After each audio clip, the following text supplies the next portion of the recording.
Cruel and unusual punishments. This is Law and Society. Please subscribe. The United States Constitution's Eighth Amendment says, excessive bail shall not be required, nor excessive fines imposed, nor cruel and unusual punishment inflicted.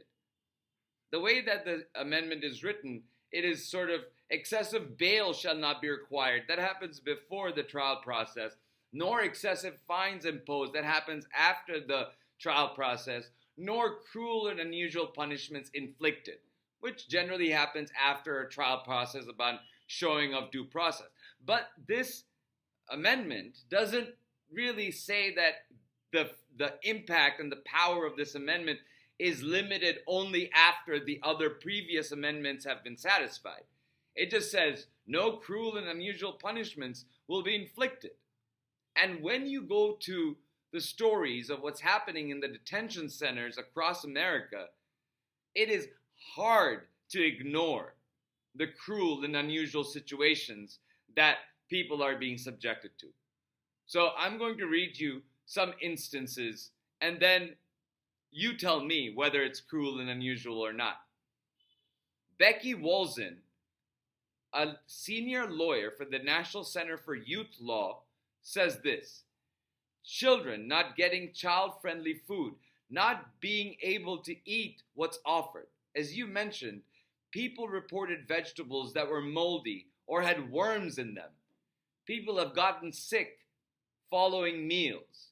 And there's really not food that's appropriate for small children.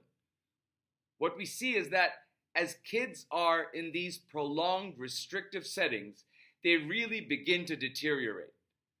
They have regressions in behavior. One mother explained that her previously happy toddler was starting to hit her and hit himself in the face because he was so distraught over the conditions in which they were living. We have just seen otherwise really well-adjusted kids really devolve into concerning just constant sadness, nightmares, crying every night. One teenage boy described to me, I'm a big kid, he said, maybe 16 or 17, that he cries every night when he goes to sleep in the detention center where he's held with his father.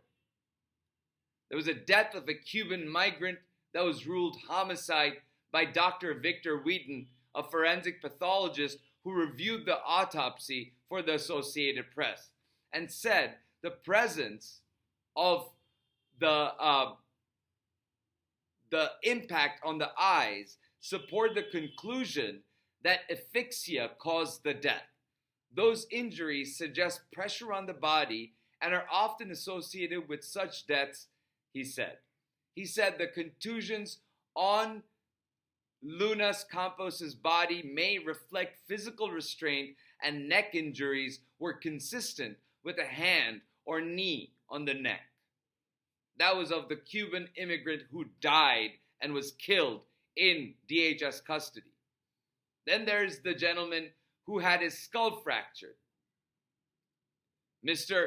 Mondragon, he remembers the Immigration and Customs Enforcement agents pulling him from a friend's car on January 8th outside of St. Paul Shopping Center and throwing him to the ground, handcuffing him, and then punching him and striking his head with a steel baton. He remembers being dragged into an SUV and taken to a detention facility where he was beaten again. He also remembers the emergency room and the intense pain from the 8 skull fractures and 5 life-threatening brain hemorrhages. Despite avoiding deportation during the administration's enforcement crackdown, mind you, that means that he was somebody who was not subject to detention on the basis of immigration. Despite that, Mr. Mondragon has been left with lasting injuries following violent encounters with ICE officers. His case is one of excessive force and claims the federal government has thus far declined to investigate. Officers told the nurses that Mr. Mondragon purposefully ran headfirst into a brick wall, an account his caregivers immediately doubted. A CT scan showed fractures to the front, back, and both sides of his skull. Injuries, a doctor told Associated Press, were inconsistent with a fall. There was never a wall, Mr. Mondragon said in Spanish, recalling ICE officers striking him with the same metal rod used to break the windows of the vehicle he was in. He later identified as an ASP, a telescoping baton routinely carried by law enforcement. Then a doctor spoke on a different occasion.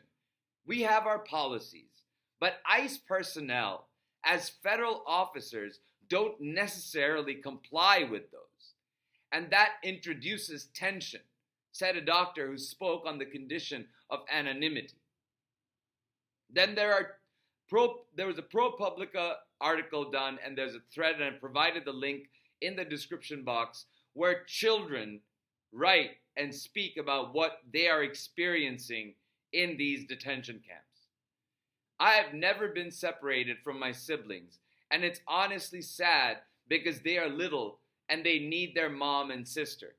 This from a 14-year-old whose U.S. citizen siblings are 2 and 5 years old, and they have been detained for 45 plus days.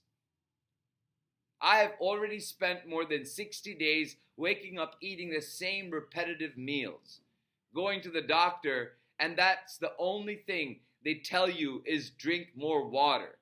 And the worst thing is that it seems like the water is what makes people sick here. That's from a 12-year-old who's been detained for over 2 months. When I arrived, every night I cried, and now I don't sleep well.